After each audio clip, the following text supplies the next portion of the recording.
Ninudngod ko talaga yung bibig ko dyan. Wala, te. Timeforia Spectra Ultra Stay Color Lip Vinyl. Meron akong 12 shades dito at isa-swatch ko lahat sa inyo. Ito yung pangatlong product from Timeforia na i-review ko. A high-impact transfer-proof lip vinyl, ultra-intense full coverage in one swipe, and made to last all day. Let's get 001 or si Moonlit Clay. Hintayin muna natin siyang mag-set. As you can see guys, very solid siya sa aking labi. Wala akong nakikitang nag-settle dun sa mga lines sa aking lips. Anong pagkakaiba nila ate ng Maybelline Superstay Vinyl? Ito, mas lightweight to definitely. Next shade, we have Celestial Dust. I love Venus Dune. Petal Comet, I think this one is my favorite. Peach na pang everyday. Moon Dust, it's a very nice muted rose beige. Ang perfect nitong Solar Flare for medium skin tone. Deep rose pink naman tong si Cosmic Haze. Oof.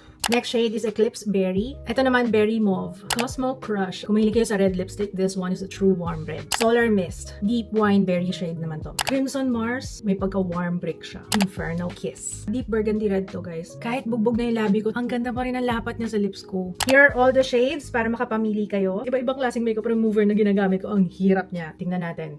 Baso. Ninudngod ko talaga yung bibig ko dyan. Wala, te. I-wear test natin to and I will update you. It is now 9:36. In total, 6 na oras na nasa labi ko to. Hindi ako nag-touch up, hindi ako nag-reapply, and ilang beses na ako kumain, Jai. Pag malayo, parang wala nangyari, ano? Pero up close, makikita mo na, may mga natanggal. But, it looks very nice. Alam niyo kung tutuusin, mas maganda to kaysa sa Superstay Matte Ink. Sinasabi ko sa inyo. Sa akin lang naman yun. Walang tapon dito. Pero syempre, kailangan ko mamili kung ano yung mga favorite ko. Inferno Kiss, Moonlit Clay, Moon Dust. Gusto ko rin si Petal Comet. Last is Cosmic Haze. Ang komportable niya sa labi. Third time's the charm talaga. I liked it.